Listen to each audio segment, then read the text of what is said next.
Nifty 50 के index में next week के लिए हम लोग अपने ट्रेड प्लान करेंगे। कल के सेशन में जो आज के लिए हमारे ट्रेड प्लान थे कि निफ्टी 50 ने लोअर टाइम फ्रेम 5 और 10 मिनट के टाइम फ्रेम पे मल्टीपल टाइम्स 25, 200 और 250 की रेंज का जो रेजिस्टेंस रेंज था उसको 6 टाइम हिट किया और लास्ट स्विंग लो की सेफ्टी रखी। और कल के सेशन की प्राइस की क्लोजिंग कॉन्जिक्यूटिव 2 सेशन के जो स्विंग हाई थे, डे हाई थे, उस हाई के पास की हमको क्लोजिंग मिली थी। तो सबसे पहले जो पहला ट्रेड प्लान जो हमारा था वो ये कि ऐसी कोई भी ट्रेडिंग सेशन जब हायर हाइस के ट्रेंड में प्राइस जा रहा हो और एक डिप के बाद लास्ट स्विंग लो की सेफ्टी रही हो और प्राइस दोबारा प्रीवियस डे हाई के पास की क्लोजिंग करे, तो जो भी उस समय जो भी स्विंग लो लगता है या कंबाइंड 2-3 सेशन का लो लगता है वो ब्रेकडाउन की पॉसिबिलिटी बिल्कुल ना के बराबर होती है। तो ऐसे टाइम पर हम लोग नेक्स्ट सेशन के लिए पुट शॉर्ट करके जाते हैं, जैसे कि 25,000 के पुट के स्ट्राइक प्राइस, 24,900 के पुट के स्ट्राइक प्राइस, ठीक है, 24,800, ऐसी बहुत सारी पोजीशंस हम लोग ट्रेड करते हैं। उसके बाद कल के सेशन में दूसरा हमारा ट्रेड प्लान था वो ये कि प्राइस अब रिपीटेशन बिहेवियर और सस्टेनेबल प्राइस दिखा सकता है अगर हाई ब्रेक हुआ। तो मॉर्निंग की फर्स्ट 5 मिनट की कैंडल में प्रीवियस डे हाई और 220 के हाई ब्रेक हो गए। उसके बाद प्राइस ने कल के प्राइस का रिपीटेशन किया। दोनों कैंडल्स के साइज भी लगभग सिमिलर दिखते हैं और जो गेन है एवरेज सेशन का गेन वो भी लगभग बराबर है दोनों सेशन का। और जो प्राइस का रिएक्शन है कि 11-10 के बाद फिर प्राइस का जो हाई लग गया, फिर प्राइस ने स्विंग लो भी ब्रेक नहीं किया, डे हाई ब्रेक करने के बाद भी कोई मोमेंटम नहीं किया, साइडवेज हो गया। तो दोनों सेशन का प्राइस एक्शन लगभग इक्वल एक जैसा प्राइस एक्शन हमको दिखाता है। देखिए कल के सेशन के प्राइस को अगर आप देखें तो ये हम 11-10 तक यहाँ तक आ गए थे, फिर प्राइस साइडवेज रहा, ठीक है, हाई ब्रेक होने की कोशिश की, वहाँ भी प्राइस ने मोमेंटम नहीं किया। यहाँ भी 11-10 तक ये प्राइस के हाई लग गए थे, आप गौर किए करेंगे तो 11-10 तक प्राइस यहाँ पे था, ये 11-10 की लास्ट कैंडल है। फिर प्राइस ने ना तो स्विंग लो ब्रेक किए ना ही स्विंग हाई ब्रेक करने के बाद कोई मोमेंटम किया और साइडवेज होकर प्राइस की क्लोजिंग हुई, ठीक है। दोनों सेशन में कॉन्जिक्यूटिव प्रीवियस सेशन भी प्राइस की डे हाई के पास की क्लोजिंग थी, आज के सेशन में भी प्राइस की डे हाई से थोड़ा बहुत डिफरेंस 30-40 पॉइंट नीचे हमको क्लोज मिला है, लेकिन उसको डे हाई के पास ही क्लोजिंग बोलेंगे क्योंकि डे लो तो बहुत डाउन है, डिफरेंस दोनों में 160 और 278 एक मेजर डिफरेंस का प्राइस है। अब नेक्स्ट वीक के लिए जो हमारे ट्रेड प्लान है उनको हमको यहीं से आगे लेके जाना है। प्राइस ने इन सेशंस में क्या किया ना कि ये जो 210 200 की रेंज से रेजिस्टेंस लिया, एक बार, दो बार, तीन बार, ये मल्टीपल हिट किए गए प्राइस से इस रेजिस्टेंस के, एक ऑर्डर ब्लॉक बना और उसके इम्पैक्ट से प्राइस ने ब्रेकआउट किया। अभी सिर्फ ये ब्रेकआउट हुआ है, ब्रेकआउट का वैलिडेशन नहीं हुआ है। लेकिन प्राइस ने जब ये मल्टीपल रेजिस्टेंस फेस किया तो उस टाइम पर प्राइस ने जहां से डिमांड उठाई वो रेंज क्या है ये हमको सबसे पहले ध्यान करना चाहिए। अगर आप गौर करेंगे तो आपको पता लगेगा कि 2 सेशन पहले हम लोगों ने बात की थी फिब रिट्रेसमेंट पे, फिबोनाची रिट्रेसमेंट पे, कि प्राइस जब भी अपने फिबोनाची लेवल को एक बड़ी डिप के बाद, जैसे प्राइस कोई 100 रुपए का प्राइस है और वो 90 तक गिर के आया तो ये 100% डाउनफॉल हम इसको मानते हैं। अगर वो 60% से ज़्यादा रिकवरी किया है कि दोबारा 96 रुपए 40 पैसे 50 पैसे पहुंच रहा है, तो वहां से प्राइस दोबारा डिप लेगा और 95 तक आएगा, यानी कि 0.5 तक फिर वो हाई ब्रेक करेगा। तो उसका नेक्स्ट टारगेट ये 100% का प्राइस होता है। इसी को डेली टाइम फ्रेम पे आपको सबसे पहले मैं आपको दिखाना चाहता हूँ। यहाँ पे अगर आप गौर करें तो ये हमारे लिए एक रेजिस्टेंस एरिया की तरह प्राइस रिएक्ट कर रहा था। यहाँ पे डेली टाइम फ्रेम पे स्ट्रक्चर को थोड़ा बड़ा करना होगा हमको, ये प्राइस एक्शन है, ठीक है, ये प्राइस का मोमेंटम था, ये रेंज यहाँ पे आप देखिए, ये 0.618 है, ये 0.5, ठीक है। अब आवरली टाइम फ्रेम पे लौटते हैं जिससे आपको ये सारी चीज़ें अच्छे से फिगर आउट आप कर सकें। प्राइस देखिए, अब गौर से यहाँ पे आइए, 0.618 ये रही रेंज, ठीक है। तो हम लोगों ने 0.618 का ब्रेकआउट तो किया लेकिन सस्टेनेबिलिटी नहीं आई। प्राइस ने रिटेस्ट किया 0.5 की रेंज, 25,000 की रेंज। फिर आज जाके प्राइस ने ये 200 के हाई को ब्रेक किया जो कि 0.618 के ऊपर का पहला स्विंग हाई था। तो 0.618 की रेंज का वैलिडेशन हो गया कि किसी भी रेजिस्टेंस एरिया के ऊपर प्राइस जाए, एक रिटेस्ट करे और फिर वो हाई ब्रेक कर दे और स्विंग लो की सेफ्टी रखे। जैसे इसका ब्लॉक ऑर्डर रेंज, ये body size candle, inside candle, फिर बॉडी साइज कैंडल, तो यही इसका ब्लॉक ऑर्डर रेंज था। यही 25,000 का मल्टीपल स्ट्राइक प्राइस भी है, 500 का मल्टीपल स्ट्राइक प्राइस। तो प्राइस ने रिटेस्ट करने के बाद ये 25,200 के हाई के ब्रेकआउट का वैलिडेशन किया। अब सबसे पहले प्राइस कहां तक चल के जाएगा? 450 460 तक। ये पहला टारगेट प्राइस के लिए होना चाहिए, ठीक है। लेकिन ये टारगेट तब हिट होगा जब प्राइस एम फॉर्मेशन की ट्रैपिंग ना कर दे। अब ये कैसे होती है, देखिए प्राइस में डाउनफॉल करने के कुछ पैटर्न्स होते हैं और इसको हम अवेयर होते हैं लोअर टाइम फ्रेम और हायर टाइम फ्रेम के मल्टीपल कंफर्मेशन से। प्राइस की ट्रैपिंग के कुछ सेटअप्स बनते हैं कि प्राइस जब सेलर्स को ट्रैप करेगा तो उसके सेटअप बनेंगे, बायर्स को ट्रैप बनेगा तो उसके सेटअप्स बनेंगे। लेकिन जब भी प्राइस सेलर या बायर को किसी बिगर टाइम फ्रेम पे ट्रैप करेगा तो उसके सेटअप्स के बनने की शुरुआत होती है लोअर टाइम फ्रेम पे। ठीक है, अगर कोई प्राइस सेलर्स को ट्रैप करेगा बिगर टाइम फ्रेम पे तो उसके सेटअप्स के बनने की शुरुआत कहाँ होगी, लोअर टाइम फ्रेम पे। अगर लोअर टाइम फ्रेम पे कोई सेटअप बन रहा है तो उसके रिपीटेशन होते हैं वो हायर टाइम फ्रेम पे पहले सेटअप बन चुका होता है बायर या सेलर के ट्रैपिंग के लिए, या एक हायर राइज का ट्रेंड या लोअर लो जो भी बनता है।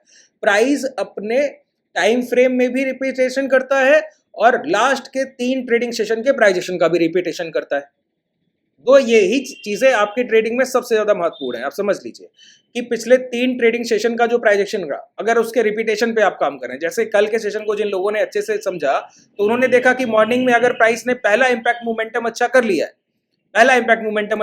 डे हाई ब्रेक हो गए, तो प्राइस अब हाई के पास बाद फिर कोई बड़ा मोमेंटम तो नहीं कर पाएगा, लेकिन फिर गिरेगा नहीं, साइडवेज हो जाएगा। आज दोबारा वही देखा कि 11:10 तक प्राइस वहीं पहुंचा और उसके बाद फिर प्राइस ने कोई मोमेंटम तो नहीं किया, साइडवेज फिर हो गया। तो प्राइस क्या कर रहा है, कॉन्जिक्यूटिव बेसिस पे रिपीटेशन कर रहा है। बात क्लियर हुई। इसी तरीके से आवरली टाइम फ्रेम के प्राइजेशन का रिपीटेशन 5, 10 और 2 मिनट के टाइम फ्रेम पे होता है। 2, 5, 10 मिनट के टाइम फ्रेम का रिपीटेशन 1 घंटे, 2 घंटे और डेली टाइम फ्रेम पर होता है। ठीक है, तो अभी रिसेंटली अगर आप गौर करें तो इस सेशन की अगर बात, ये अवेयरनेस है, ये नहीं कि ये बनेगा ही, ये तभी बनेगा जब प्राइस वैलिड करेगा। जो हम लोग रेंज की मार्किंग करेंगे ना, अगर उसका ब्रेकडाउन हुआ तो ये सेटअप वहां पे वैलिडेशन करेगा, तो उस वैलिडेशन को फिर हम ट्रेड करेंगे। अगर नहीं बनता है तो प्राइस स्ट्रांग है, पहला टारगेट हमारा क्या होना चाहिए, 450। ये सबसे पहली बात है।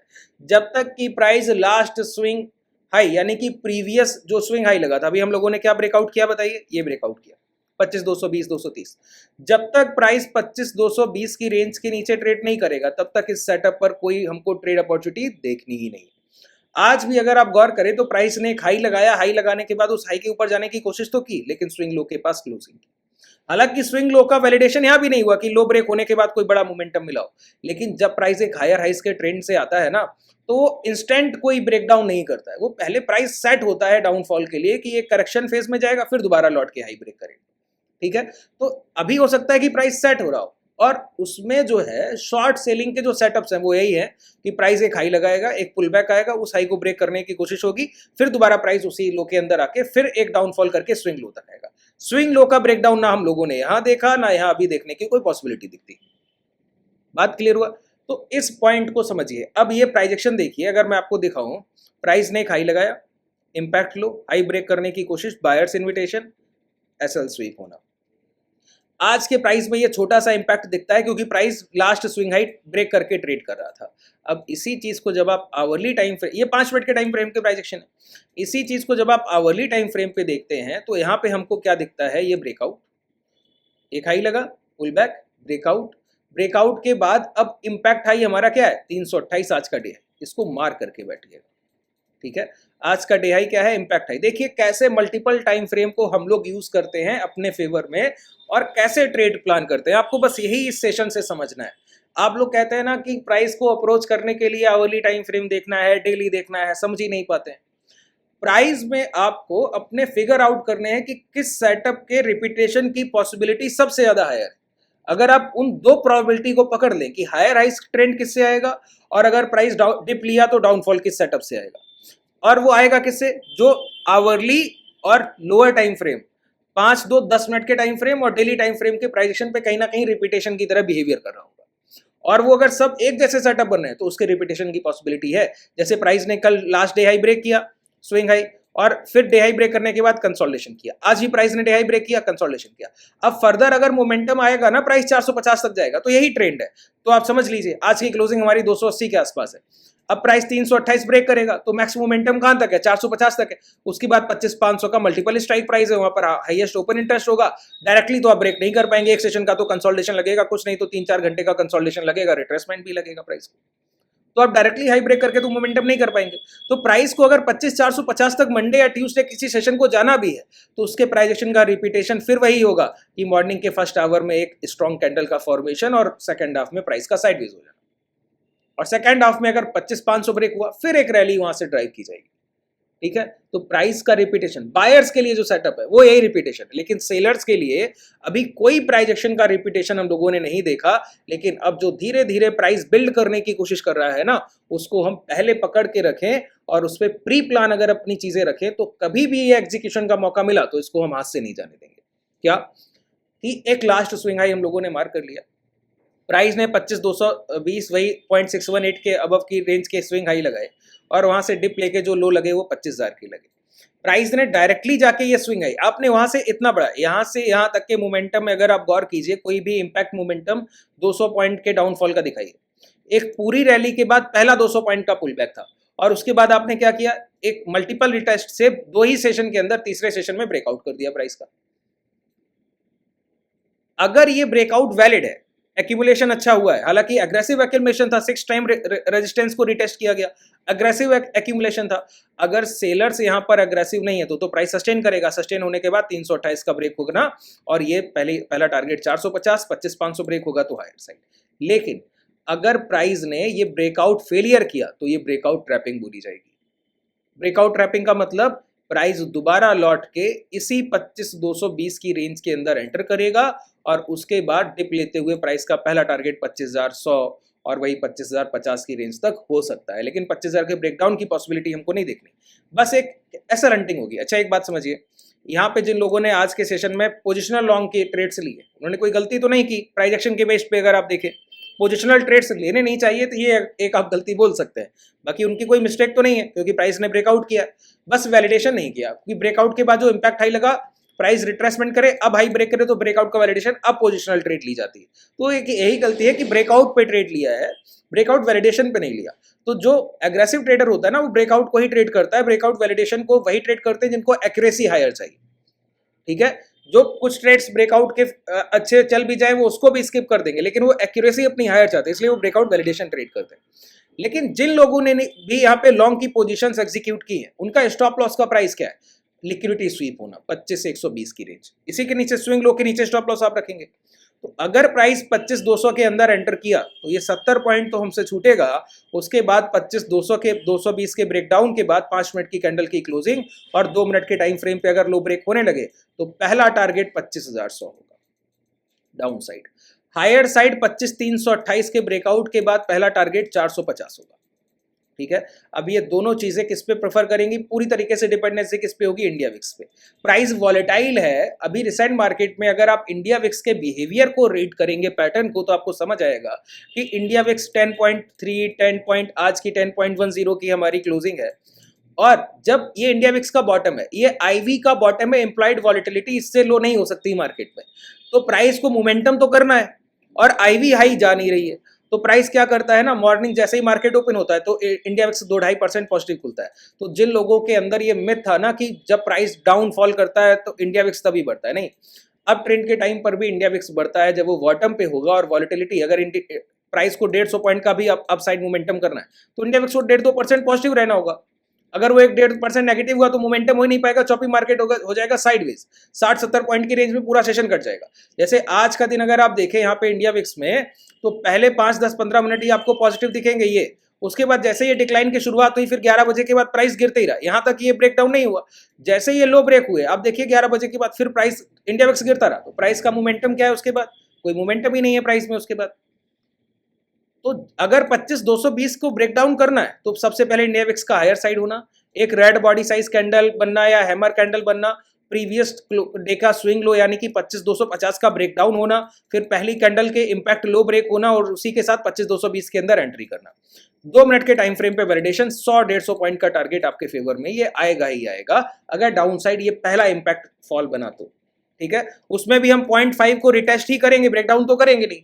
जब तक 0.5 का लेवल यानी कि 25,000 का निफ्टी में ब्रेकडाउन नहीं होगा तब तक जितना भी डिप आए वो हमारे लिए रिट्रेसमेंट ही है। अच्छा, हम लोग अभी जब प्राइस ने, कई लोगों के माइंड में ये क्वेश्चन जरूर आएगा कि अभी रिसेंटली कल के सेशन में हम लोगों ने ये प्लान किया था कि ये हाई ब्रेक होंगे और हुए भी, प्राइस ने मोमेंटम भी किया, लेकिन अभी इस एक ब्रेकआउट के बाद ये वैलिडेशन हुआ है 0.618 की रेंज का, इसके बावजूद हम ट्रैपिंग भी देख रहे हैं और हायर साइड मोमेंटम, दोनों तरफ की ट्रेड्स प्लान कर रहे हैं।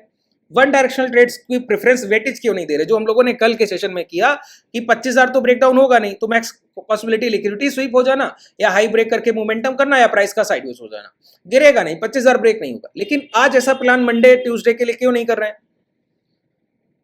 क्योंकि अभी कोई बिगर टाइम फ्रेम का ब्रेकआउट नहीं हुआ। आप बिगर पिक्चर भूल जाते हैं ना। डेली टाइम फ्रेम पे कौन सा ब्रेकआउट आपने किया बताइए? अभी हम नियर अबाउट रेजिस्टेंस रेंज पहुंच रहे हैं। तो और जो अभी रिसेंटली ट्रेड प्राइस का मोमेंटम चल रहा है वो क्या चल रहा है? सपोर्ट रेजिस्टेंस, टाइम करेक्शन का प्राइस है, और टाइम करेक्शन का प्राइस नियर बाई रेजिस्टेंस पहुंचा है, तो पुल बैक आने की पॉसिबिलिटी 100% रहती है। 100% बोल रहा हूं, ये बहुत गलत चीज है। बाजार में कोई भी चीज 100% नहीं होती, ठीक है? एक पॉसिबिलिटी रहती है, तो इसीलिए हम लोगों ने लेवल्स की मार्किंग की कि 25,200 अगर ब्रेक होगा तो हमको ब्रेक डाउन 220 के बाद 25,100 तक का लिक्विडिटी स्वीप का टारगेट मिलेगा। वहां से प्राइस 25,050 तक भी पुल बैक कर सकता है कि जितना एसएल हंटिंग, जितना स्टॉप लॉस पड़े हैं प्री, उनको पूरा वो लिक्विडिटी स्वीप करेगा एक साथ, है ना, एसएल हंटिंग करेगा। तो रेंज ट्रेडिंग हम कर रहे हैं। जब ये हाई ब्रेक हो जाएंगे 450 के, जैसे प्राइस 25,220 के नीचे नहीं आया और उसके पहले 328 ब्रेक किया, फिर 450 के पास की क्लोजिंग मिली या 500 का ब्रेकआउट हो गया, तो जो डेली टाइम फ्रेम की क्लोजिंग मिलेगी रिट्रेसमेंट के बाद, जब ये हाई ब्रेक होगा ना, तो अगले एक हफ्ते 2 हफ्ते तक तो हमारे कोई प्लान ऐसे होंगे ही नहीं कि हम कोई स्विंग लो के बाद शॉर्ट सेल करें। हर हाई के ब्रेकआउट के बाद मोमेंटम के लिए ही प्राइस को देख रहे होंगे और हर डिप पर सिर्फ बाई ऑन डिप कर रहे होंगे। वन टाइम वन माइंडसेट पे तब जाएंगे। अभी जब तक प्राइस रेंज में है तब तक उसी हिसाब से हमको अपने ट्रेड प्लान करने पड़ेंगे। अभी हम नियर अबाउट रेजिस्टेंस पहुंच रहे हैं। जैसे अब आप बोलेंगे कि मोमेंटम बहुत स्ट्रांग होके आया है सर, 2 सेशन का ये स्ट्रांग मोमेंटम के बाद भी आपने पुल बैक के बाद रिटेस्ट हुआ, फिर प्राइस ने हाई ब्रेक किया, फिर भी आपने कहा कि शॉर्ट सेलिंग प्लान। यहां से यहां तक का मोमेंटम आप देखिए कितना स्ट्रांग था, ठीक है? ये इतना स्ट्रांग मोमेंटम था। जब ये वाइप आउट किया जा सकता है तो ये भी वाइप आउट किया जा सकता है, क्योंकि आप रेंज को प्ले कर रहे हैं। जब तक इस रेंज से प्राइस नहीं निकलेगा तब तक प्राइस सपोर्ट रेजिस्टेंस साइडवेज है, ठीक है? टाइम करेक्शन प्राइस में जब तक चल रहा है तब तक सिर्फ सपोर्ट रेजिस्टेंस ट्रेड होगा। जब एक बार डेली टाइम फ्रेम की क्लोजिंग मिल जाए, फिर 1 घंटे के टाइम फ्रेम पे वैलिडेशन हो जाए, तो 2-3 हफ्ते के लिए फिर हम बाई ऑन डिप और एचबीबी हाई ब्रेक बाई। कल कोई कमेंट सेक्शन में किसी ने पूछा कि एचबीबी का क्या मतलब है? कोई लास्ट स्विंग हाई ब्रेक हो और उसके बाद हम मोमेंटम देख रहे हो, उसको बोलते हैं हाई ब्रेक बाई। ये तब होता है जब हायर हाइस के ट्रेंड में प्राइस पहले से चल रहा हो, ठीक है? उम्मीद है लगभग सारे पॉइंट्स हम लोगों ने कवर कर लिए हैं। एक सेशन हम लोगों ने संडे को भी एनालिसिस का करेंगे कि निफ्टी 50 में और इंडिविजुअल 2 और 5 मिनट के टाइम फ्रेम पे कौन सी कैंडल से मोमेंटम ट्रिगर होगा, ठीक है? वो भी प्राइजेशन के रिपीटेशन पे भी वो बिल्कुल कॉमन फैक्टर है। एक सेशन और करेंगे और उसके साथ ये भी हम लोग बात करेंगे कि कौन से इंडेक्स के या ईटीएफ के लिए हमको जाना चाहिए। जैसे रिसेंटली कल मैंने आपको बताया कि निफ्टी जो पीएसयू बैंक्स है वो आपको बहुत अच्छा रिटर्न अभी बना के देंगी। आज आपने देखा 1.67% का यहाँ पे मोमेंटम मिला। सारे ही शेयर्स एसबीआई टॉप पिक उसमें पहले से है और सारे शेयर्स आप देखेंगे एक एक करके सभी मोमेंटम में आपको दिखेंगे। अगर आप टॉप 5 पे कभी भी कर सके तो ये तो एक सिर्फ मंथली का ब्रेकआउट है और ये रैली के टारगेट मैं आपको कल के सेशन में बताए थे। कल के सेशन जिन लोगों ने नहीं देखा, डिस्क्रिप्शन में टेलीग्राम और व्हाट्सएप कम्युनिटी का लिंक है, वहाँ पे जो भी हम लोग ट्रेड्स करते हैं उसके रिजल्ट भी आपके साथ शेयर करते हैं, वो भी आप देख सकते हैं। और जो कल का सेशन है उसका लिंक भी वहाँ पर पोस्ट है। अगर आप क्लासेस को ज्वाइन करना चाहते हैं तो ये देखिए, ये सेशंस आपके लिए डेमो से कहीं बढ़कर है। आपको डेमो की कोई ज़रूरत नहीं होनी चाहिए। अगर आप क्लासेस में ज्वाइन करना चाहते हैं तो डेमो की आपको कोई ज़रूरत नहीं है, ठीक है? फिर भी अगर आप ये समझना चाहते हैं कि हैजिंग क्या होती है तो क्लब मेंबरशिप के थ्रू आप जाइए, हैज क्लब को ज्वाइन कीजिए। अभी रिसेंटली मैंने एक सेशन वहाँ पे और ऐड ऑन किया है कल के दिन। एक सेशन वहाँ पे पहले से है, तो उन 2 सेशन को देखिए। हैज क्लब को जब आप ज्वाइन करेंगे तो ट्रेडर्स क्लब और इन्वेस्टर क्लब्स के भी सारे एक्सेस आपको मिल जाते हैं। तो जो ट्रेडर्स क्लब के जितने सेशंस हैं वो भी आपको वहीं पे एक्सेस मिलेगा। उनको देखने के बाद फिर भी आप ज्वाइन कर सकते हैं, वो क्लास के ही सेशन है, ठीक है? डायरेक्ट ज्वाइन करना चाहें तो एप्लीकेशन का लिंक भी डिस्क्रिप्शन में है। धन्यवाद।